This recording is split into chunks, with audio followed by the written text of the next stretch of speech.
তার সন্তান তো হারায় নাই, তার স্বজন হারিয়েছে। সন্তান হারার কষ্টটা সে বুঝে না। সন্তান হারানোর কষ্টটা সে যদি বুঝতো তাহলে এতগুলি সন্তানের গুলি লাগতো না, সে এতদিন এভাবে চুপ থাকতো না।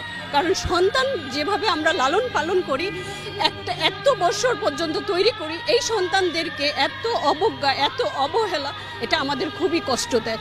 একটা ব্যান থেকে একটা বাচ্চাকে এভাবে টেনে হিঁচড়ে ফেলে, আমরা কুকুর বিড়ালকেও এইভাবে ফেলি না। সে একটা সন্তানকে কেন, সন্তানকে আমাদের এতই নিকৃষ্ট বা এতই, আমি এই সন্তানের কষ্ট, এটা আমার সবচেয়ে বেশি ব্যথা দেয়। আমি এটা নিতে পারি না যখন ব্যান থেকে এমনভাবে টেনে হিঁচড়ে ফেলে দেয়, তার গোপনাঙ্গ দেখা যায়। এটা কত কষ্টের, কত অপমানজনক, এটা খুবই লজ্জার। এটা আমি আমার প্রচন্ড, এটা বুলেট আঘাতের থেকে এটা বেশি আমার গায়ে লাগে। এটা আমি নিতে পারি না, কারণ আমার 3টা সন্তান আছে। আমি এই 3টা সন্তানকে কত কষ্ট করে বড় করেছি সেটা আমি জানি, আর আমার আল্লাহ জানে।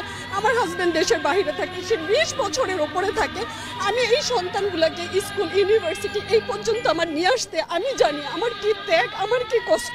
এই কষ্টের উপরে বুলেট ছোড়া এত সহজ কিভাবে হতে পারে?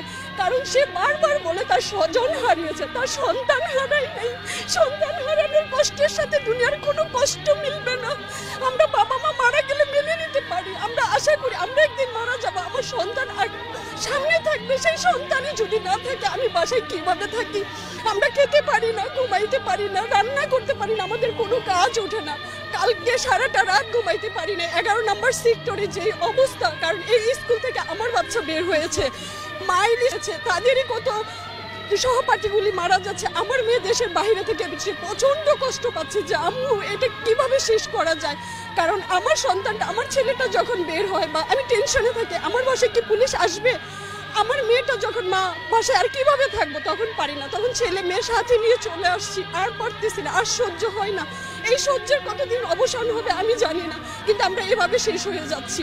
এভাবে সন্তানের বুকে গুলি করার আগে আমাদেরকে করুক, সন্তানকে শেষ করার আগে তাদের গার্জিয়ানের বুকে গুলি চালানো হোক। তাহলে দেখবেন আর কেউ দাঁড়াবে না, কেউ বলবে না, আগে আমাদেরকে মেরে ফেলুক। যদি আমরা